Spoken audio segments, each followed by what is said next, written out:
We all need those getaway days, but sometimes a trip may be a little bit unrealistic. Today I am going to share with you how I have made a few of our family vacations a little bit more affordable, and I hope that this will be helpful for you.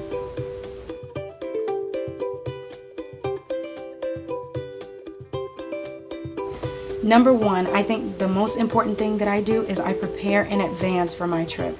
I find out exactly how much our flights, or if we're going to rent a car, or our hotels, things like that are going to be. That way I have an idea of how much money I'm going to spend, and I always set aside money every week for that trip. Pay for the most expensive thing first. So our flights usually are the most expensive thing, so I'll set aside the money for the flight, and then once I've paid the flights off, then I start on the hotel, and then I go into food, etc.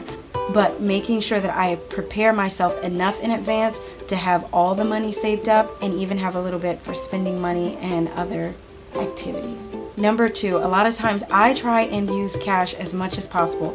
How many of us go on a trip saying that we are only going to spend a certain amount of money, and then when we check our bank account, we see that we have spent 2, maybe even 3 times more than what we wanted to spend? We don't want that to happen anymore. So take cash with you. Cash for your gas, cash for eating out, cash for any other activities. And then you can see exactly how much you're spending and exactly how much you have left over without having that huge surprise next time you look at your bank account. One thing that I have really learned to do in the past few years is to cook and pack my own food. It is a huge money saver, because for the 4 of us to go out to eat every single meal is way too expensive, and we have a vegan vegetarian diet, and that leaves us with a lot less options than most people.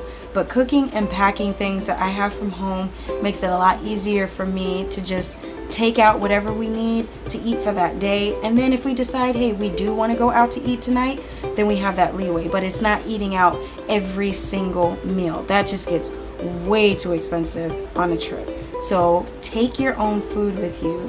Simple things that you can just throw together really quick in a hotel room, or even bring a hot plate. I love my hot plate, and it goes everywhere that we go.